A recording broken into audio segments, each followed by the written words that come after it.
What is going on, everybody? And depending on when I get this video out, today's Thanksgiving here in Texas. Hopefully I'll get this out before Christmas. Depends on how long this project takes. But this is my miter saw. I know you saw the intro and what is going on, everybody. So editor and future BJ here. Yeah, screwed up. Somehow I lost that intro video. So just imagine the old 80s and 90s infomercials where the people just keep failing at everything they're trying to do involving a miter saw and trying to cut on crappy sawhorses. So that was the intro. Unfortunately, I did change cameras from this Sony to the camera I'm recording on now. And in the process, the SD card got corrupted and I lost that footage, unfortunately. So, but we'll get you back over to the regular video. Love y'all. We'll see you later. You know, it's funny, whatever. But this is my current miter saw station. This is my current miter saw. We're not changing that. I've got the Metabo HTP something. I'll list it. I love this miter saw. It's awesome. For what I use it for, it works great. But we're going to adjust it. We're gonna get rid of the base, and we're going with the Craig bench.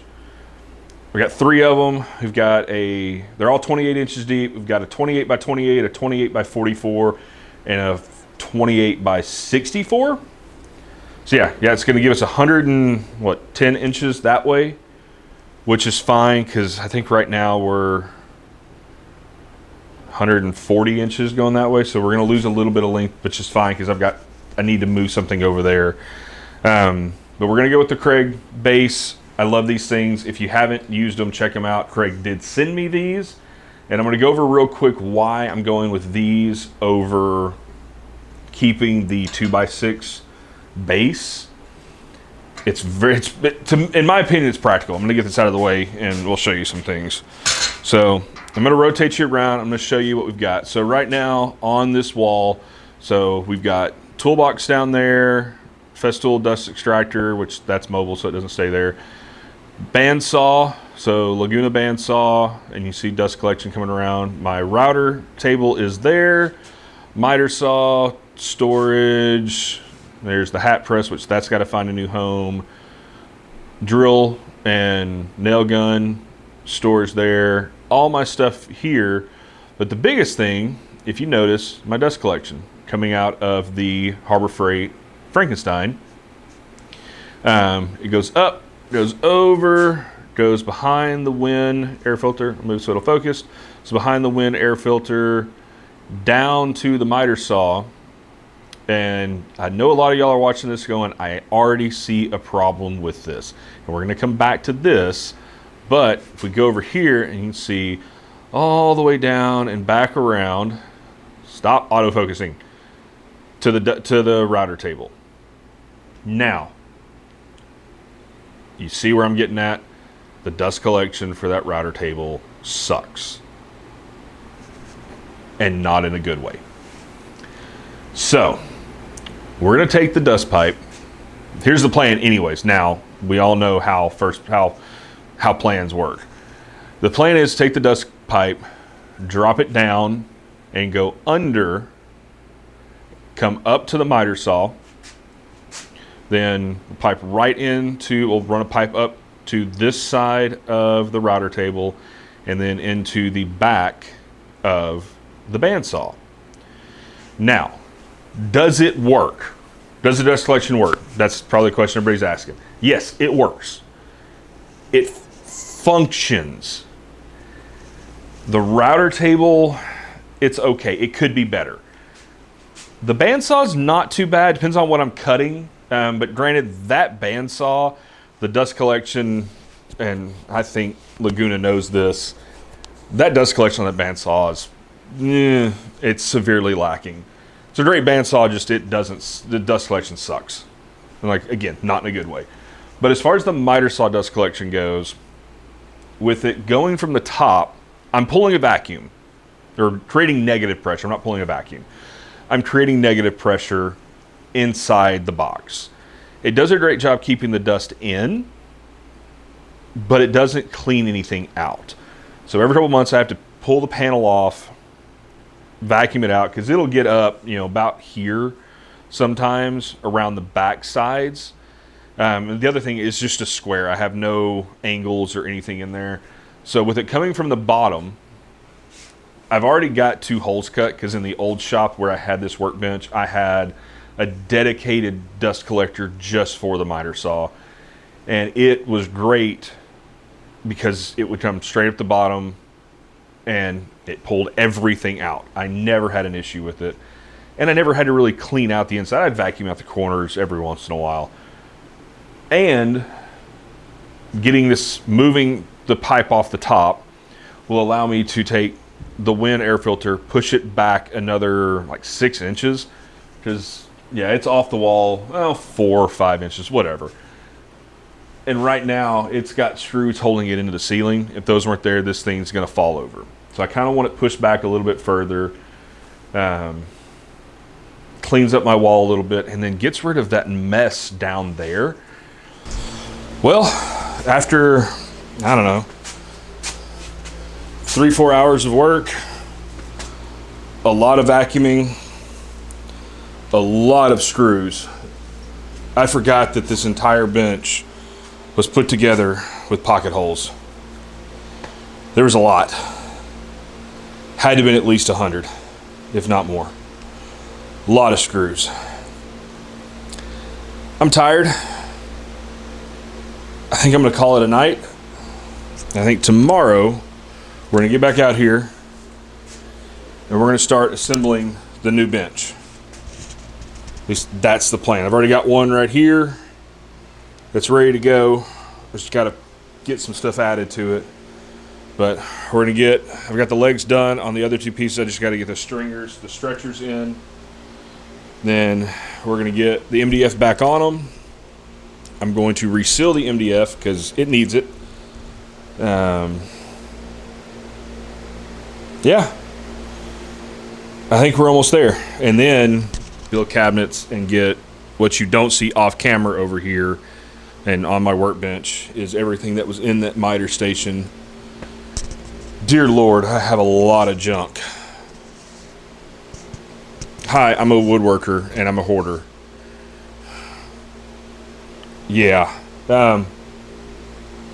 So yeah, that was fun. I'm tired. It is, what, 6:18? Yeah, I started about 3 o'clock on this, 3:30. So yeah, it's been a couple hours. All right, I'm going to bed. Well, I'm going inside to eat dinner, and then I'll get back out here tomorrow and finish this. A few moments later. You know, helping the dust collection, doing all that, that's one of the reasons I'm doing this. The biggest reason, and the one reason I've wanted to do this for a long time, and I'm thankful for Craig for helping me out with this, is these drawers. And right now, they are just on wooden slides, which I know wooden slides have worked for hundreds, if not thousands of years. They're great. But the biggest issue, I built this bench really fast. I built it in an hour or 2 by myself. I threw it together. It's pocket holed and just screwed together. The front, it's all 2x6 construction. The front 2x6s and the back 2x6s, they're not flush or plumb or whatever you want to call it. They're off by, I think, 1 inch from front to back. So putting a drawer that goes the depth of this, which is right at 30 inches, is kind of impossible. And I'd love to have a full 30-inch drawer in there for whatever. And I've had to overbuild these. They're heavy. It's ridiculous how heavy they are. And then the shimming that I had to do to be able to get them to slide in and out is ridiculous. The second one over here, it's built in a way to where if you pull it out too far, one, it's going to fall out on you. So only I open that. Is one, it's too heavy. And I know it's going to fall if you're not careful. And then if you go in at a slight angle, it's done. It's never going to go back in. I've actually got it stuck in there a couple times and had to take a hammer to the back to get it back out. So with this new bench, we're going to do all drawers on this side. We'll have a bank of drawers going down here. I'm thinking underneath the miter saw. I like having my strap bin down there, but I honestly think I'm going to put doors down there now so you don't see the strap bin, just to make it look a little cleaner. I don't know. I really don't know. It's all kind of an experiment as we go. We're going to keep the router table just because I love having the integrated router table for what I do. It works. But that's going to take some adjustment too. But yeah, follow along. All right. Update on the miter station. So, got the Craig benches in. As you can see, the dust pipe is gone. Dust collection is run. So far, only the miter saw is connected. I kind of hit a snag, and I'm trying to figure out which way I want to run on this because, let me spin you around here. It's hard to see, but some stuff out of the way. The router table and really the miter saw, I'm going to have to figure out another solution for the blast gates. Because right now, if I want to open up the miter saw, say, I got to reach all the way under here, all the way to the back, and grab it. That's not going to work. So, I know one solution is I can just hook a stick to it, glue a stick to it so I can pull it back and forth. That's the easy solution. But we're not going to do everything the easy way. I'm thinking what I might end up doing, and I haven't completely decided yet, and I got to figure out, mainly just because of the cost of it. I think what I'm going to do is get the IVAC system, probably not in this video, but I think what I'm eventually going to do is upgrade and get the IVAC, the auto blast gates. So when you turn on a tool, they automatically kick open, just so I'm not having to reach down there and open and close them. I think that's what I'm going to do. Not 100% sure. The other option, like I said, just do the stick on the miter saw and then end up just running the dust collection for the router out the side the way I had it. Hold on. Well, I'm going to move you over there and we'll show you. The other option, because I've got the pipe coming out that's going to go to the bandsaw, the other option is to just probably just take this panel off, take this wall off that I put in, run it out the side, and then have my blast gate right there. So where all I got to do is just reach here and open it. I think that's probably going to be the easiest solution at the end of the day, because then I can have a Y that goes to the router table and then one that goes to the bandsaw. I think that's what I'm going to do. I think that would be the easiest way to do it, just so there's one, it's easier and cheaper at the end of the day, because those, the IVAC system, I looked it up, for just 2 tools, it's a little over $300. And if I'm going to do that, I eventually just want to do every tool in the shop and be done with it. So that's probably what I'm going to do in the long run, is just do this, just make it easy, and then eventually just upgrade to have every tool in the shop on the IVAC system. We'll see, because that would be 1, 2, 3, 4. That's 6. So I'd have to have 6 connections, and it's a little expensive. Be over $1,000 just in blast gates, and